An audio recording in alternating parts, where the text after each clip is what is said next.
Hi everyone, my name is Elvira. I am an author born in the USSR.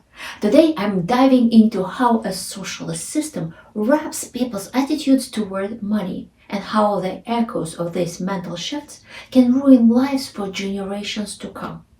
Lately, I noticed a trend. Many young people frustrated with life start fantasizing about socialism. They imagine it as a utopia where all their material problems vanish, thanks to guaranteed jobs, fixed prices, and state provided housing. But reality was nothing like that. I know because I lived in that system and saw it up close. My family was not part of the elite. We were just ordinary folks living in a provincial town far from the privileges of Moscow or other major cities.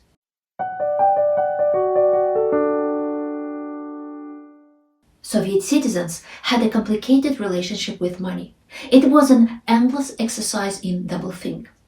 On one hand, every Soviet person wanted what everyone else in the world wants: prosperity, financial security, the freedom to choose and buy what they desired, and a high social status. In short, they wanted money because all of that is tied to having money. On the other hand, openly admitting you cared about money or wanted to earn a lot, that was a big no-no. It was considered downright indecent.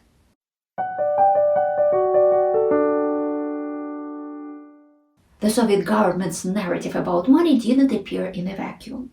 It fell on fertile ground shaped by centuries of cultural beliefs and practices. For centuries, Russian peasants lived off subsistence farming and only encountered money in three scenarios: paying taxes to their landowner, bribing officials, or borrowing in times of crisis. In all cases, money was associated with hardship, loss, or trouble. This ingrained the perception that money was problematic, dirty, and morally suspect. A righteous person wasn't supposed to have wealth. After all, in religious teachings, it was the poor who were blessed, not the rich. Even the aristocracy shunned money, but for entirely different reasons. Managing finances was considered beneath them, the domain of estate managers. For a noble to personally handle money or think about increasing it was seen as undignified.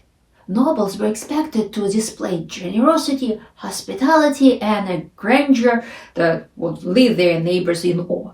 Take, for example, Count Rostov from War and Peace, who threw an extravagant party that left him utterly bankrupt. Yet such behavior wasn't frowned upon. Among the aristocracy, tossing a sable coat into the snow and saying "keep the change" was not foolish, it was elegant. The merchant class, of course, understood money well, but they too lived by the social rules of their environment. It was good form to downplay the value of money. This led to ostentatious spendings on mistresses and singers, dangerous steamboat races on the Volga River that sometimes ended in boiler explosions, and absurd stunts like burning money in stoves or throwing it out of windows, giving rise to the expression "throwing money to the wind." The urban intelligentsia also distanced itself from money. If someone didn't know how to live, it was seen as a mark of their virtue. For creative professionals, being helpless with finances was almost a moral obligation. Creativity was viewed as pure, while money was tainted, and the two were never supposed to mix, at least not openly.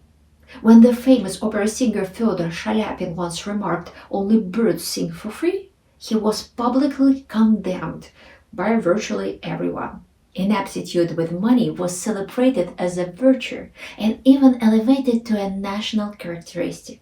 Meanwhile, other ethnic groups, Gypsies, Jews, and Germans, were often accused of greed or excessive focus on making money. This stereotype seeped into proverbs and jokes, reinforcing the notion that financial savvy was somehow un-Russian.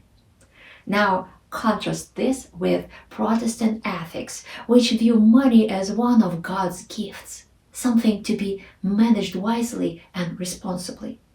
The difference is stark.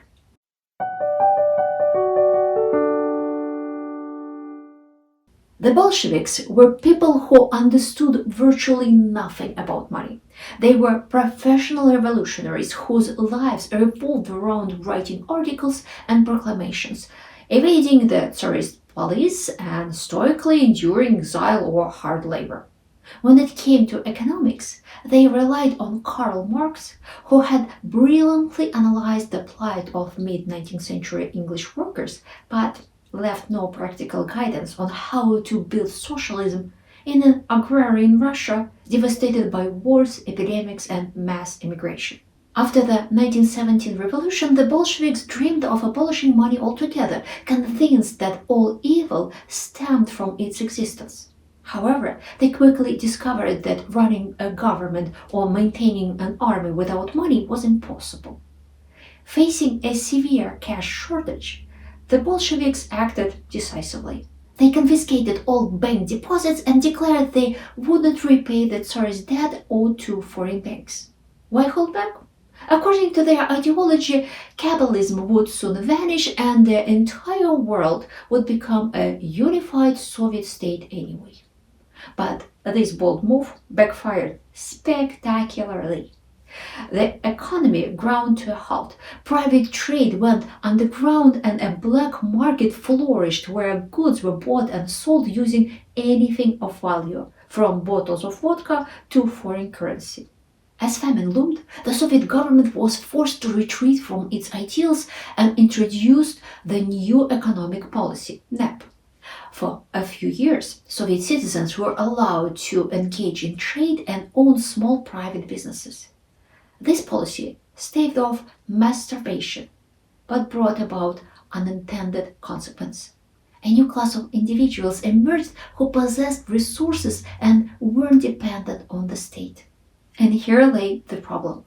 Once people could earn their own bread, dangerous thoughts began to form in their minds, ideas that the Soviet regime found intolerable. After all, financial independence gave people the power to act on those ideas.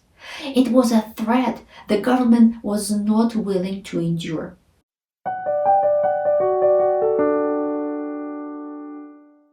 By the 1920s, Soviet propaganda was actively fostering a culture of financial helplessness among its citizens. The message was clear. All blessings should come from a single source, the state. Why? Because a person entirely dependent on the government is much easier to control. If they step out of line, their job or home can be taken away, leaving them with no options.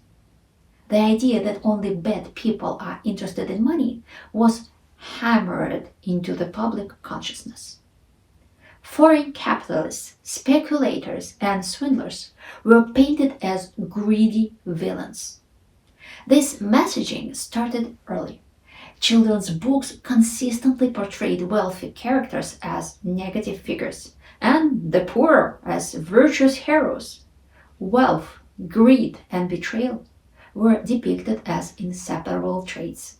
Take, for example, the mythical figure of Koschei the Deathless from Russian folklore, whose riches are tied to his evil nature. Or the character of Malchish Plahish from Arkady Gaidar's classic Soviet story, a greedy boy who betrayed his comrades for a barrel of jam and a basket of cookies.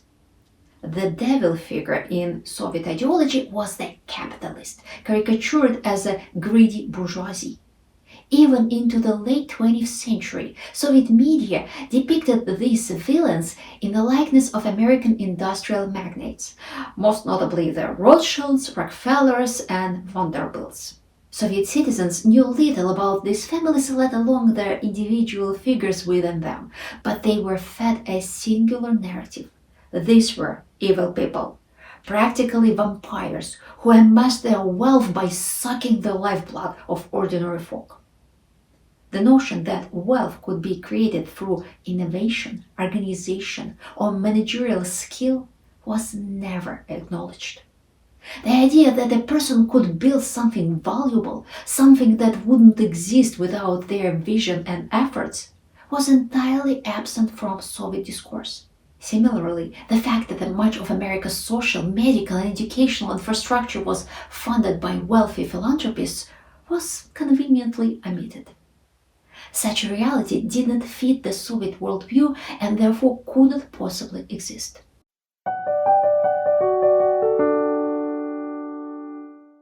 As a result of Soviet system, we, the ordinary people, didn't even realize how unnatural our way of life was.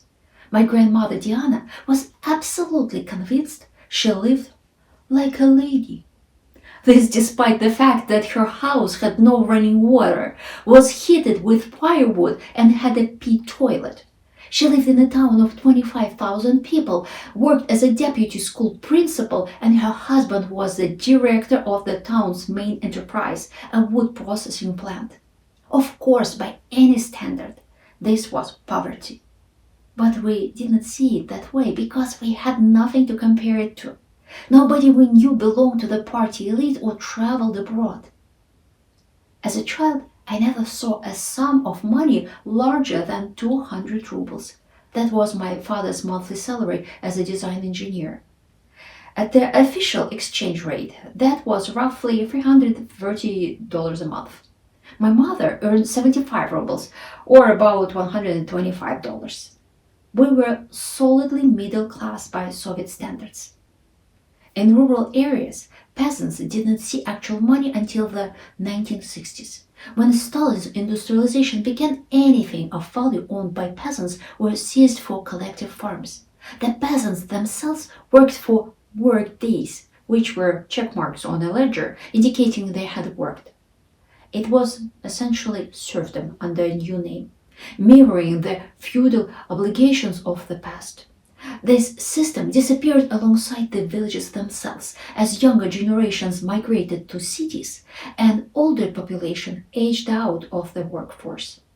We kids could not even comprehend what it meant to have a lot of money. Wealth, in our imaginations, looked like a treasure chest straight out of the Soviet film Treasure Island. Terms like investment or bank check were alien to us. As for bills of exchange or securities, we had no idea what they were. What we did understand, however, was the concept of a buried treasure. We'd heard stories about pre-revolutionary bourgeoisie hiding their jewels, which were occasionally discovered during the demolition of old buildings. But finding a treasure chest was as unlikely as winning the lottery. Still, every Soviet school child knew exactly what to do in such a case. If you won a large sum of money or unearthed something valuable, you were expected to hand it over to the peace fund. What was the peace fund exactly? Nobody knew. But keeping the treasure for yourself was unthinkable. Doing so would have branded you as a terrible person, worse than Rockefeller himself.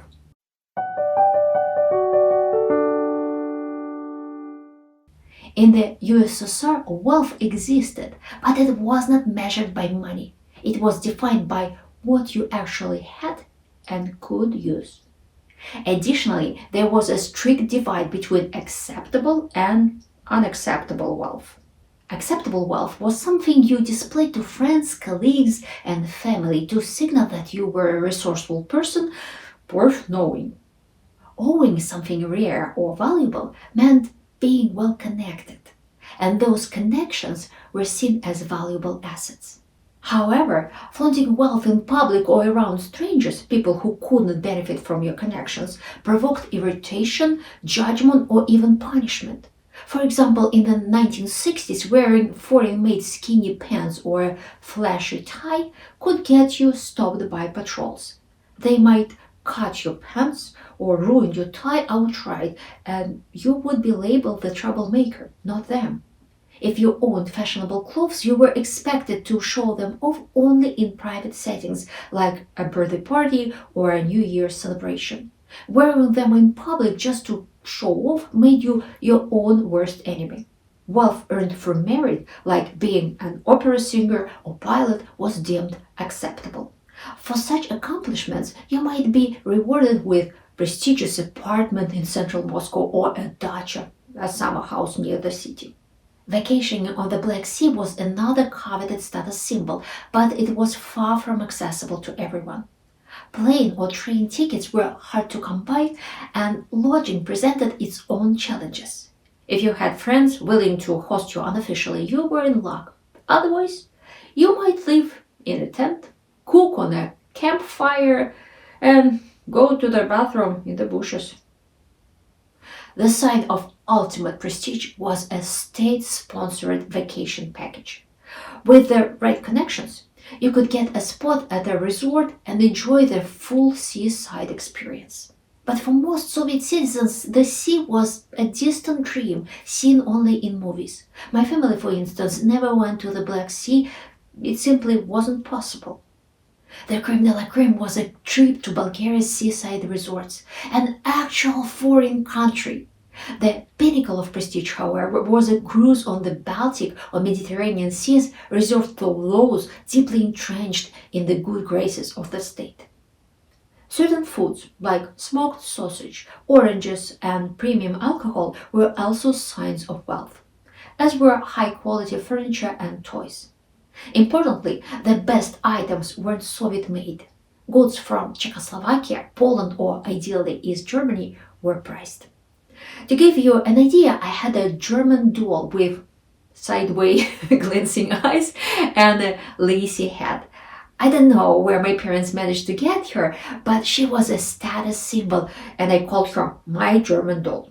French items, perfume, clothes, and records were especially sought after, while Japanese and American goods were so rare that owning them implied connections at the highest level of power. Seafarers, pilots, and diplomats brought back treasures from faraway lands. For example, one family I knew owned a straw hat their grandfather had brought back from Cuba. To us, it was a priceless artifact treated with reverence. You couldn't even touch it without thoroughly washing your hands first.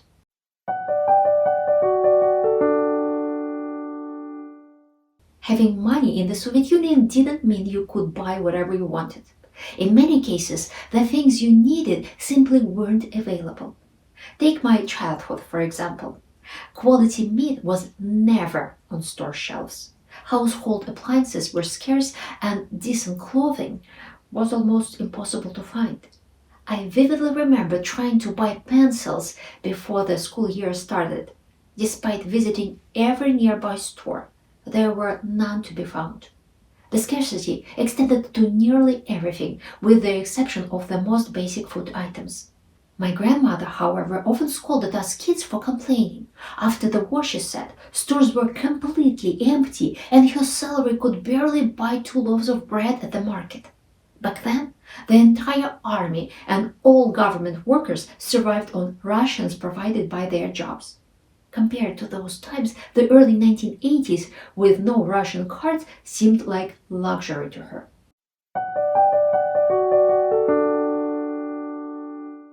But money wasn't just useless because of shortages. Certain things were entirely off limits no matter how much you had. Housing. All housing in the USSR, except for rural homes, belonged to the state. You could receive an apartment from your workplace or the city, but you couldn't buy one outright. Bribes were an option. Pay the right official, and they might help you secure a place. However, both you and the official risked lengthy prison sentences. Travel abroad. It was impossible to buy a trip overseas. Without a foreign passport, you couldn't apply for a visa, and passports were issued only to those the government deemed eligible. Business ownership. Private businesses didn't exist in the USSR. Starting or buying one was simply out of the question. Phones and cars.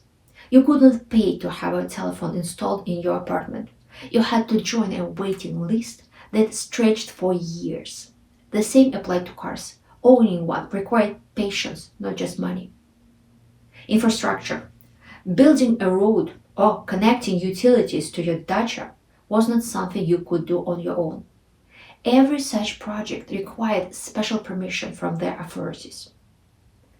The Soviet government designed life this way deliberately. By controlling access to housing, travel, business, and infrastructure, the state ensured that individuals remained dependent on their superiors for even the most basic improvements in their lives. Independence was not just discouraged, it was systematically crushed.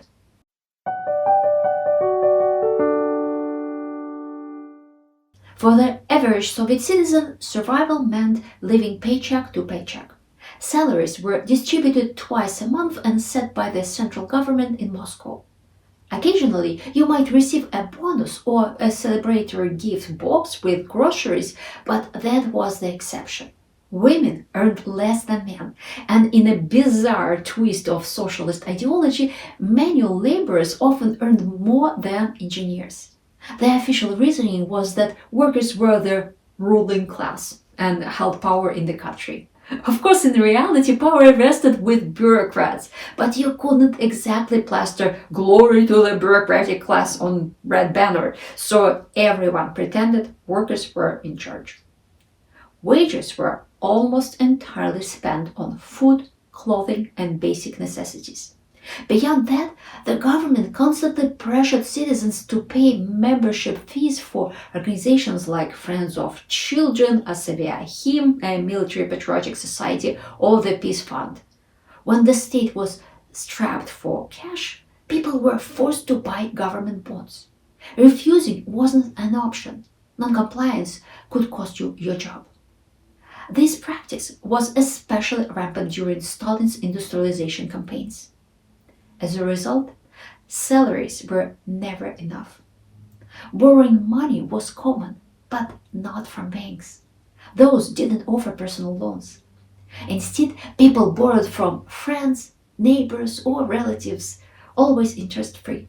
If you borrowed from your parents, they'd eventually tell you not to bother repaying it. You need it more than we do. Still, there was a small semblance of credit. You could buy a winter coat or furniture on installment, if you could find it in the first place.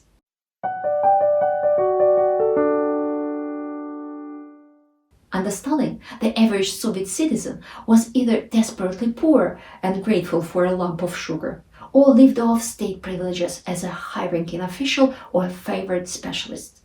Occasionally, bonuses were given for exceptional achievements, but during Stalin's era, these were usually in the form of goods or access to benefits rather than cash. You might receive a wristwatch or a sewing machine. In later years, monetary bonuses became more common, along with extra payments for special titles or awards. In the later half of the 20th century, as natural resource deposits were discovered in the North and Siberia, new opportunities emerged. Soviet citizens could take on grueling jobs building railroads or settlements in the Arctic and earn significant bonuses. However, the conditions were brutal. Polar nights, freezing temperatures, and isolation from civilization. Everything, down to a simple apple, had to be flown in and was considered a luxury. If someone managed to save money, they deposited it in the state bank, effectively lending their savings to the government. Many opened accounts for their children, hoping to amass a small fortune by the time they came of age. But these savings were wiped out during the rampant inflation of the 1990s.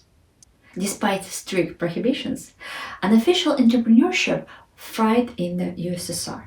My grandmother Zinaida, the wife of a military officer, supplemented her modest pension with her exceptional sewing skills. Clients would bring her fabric and a sketch of their dream dress, and she'd bring it to life.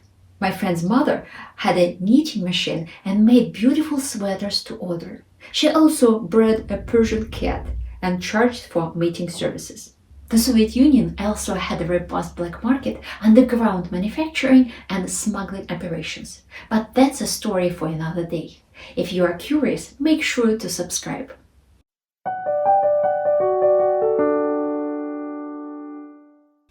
In the Soviet Union, prices were set by the government with no regard of supply and demand. Items came pre-stamped with their price, which could not legally change. But This system only encouraged local merchants to hoard in-demand goods, reselling them to select individuals at a markup or in exchange for favors. Buying and reselling goods for profit was considered a criminal offense, punishable by 2 to 7 years in prison, often with confiscation of property. Citizens were also prohibited from owning foreign currency or gold, except for jewelry. After the revolution, some still held on to those assets, but during Stalin's industrialization push, the government demanded they be surrendered. Currency speculation carried severe penalties, and in extreme cases could result in execution.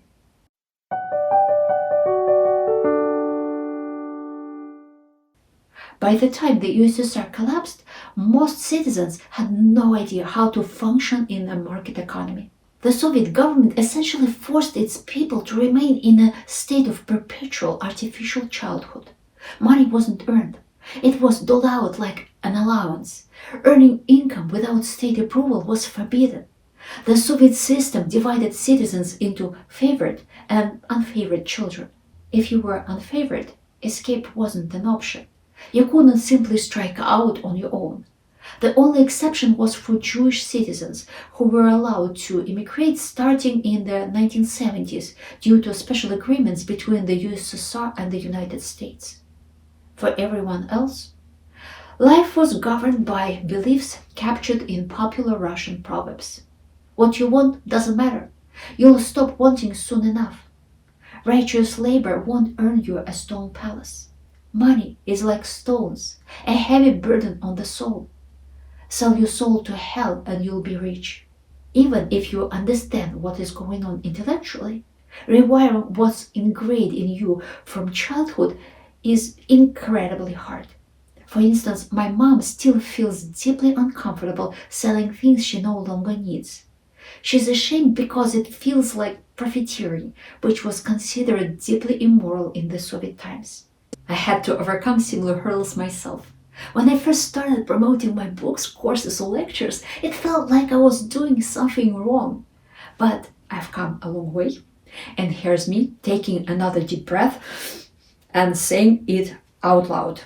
I have a historical novel, Russian Treasures. If you're curious about Russian history, enjoy immersing yourself in unknown worlds, and love seeing scattered events come together into a clear picture, you'll probably love my book. The link is in the description below this video. See, I'm not a hopeless salesperson after all. Thanks for watching. See you next time.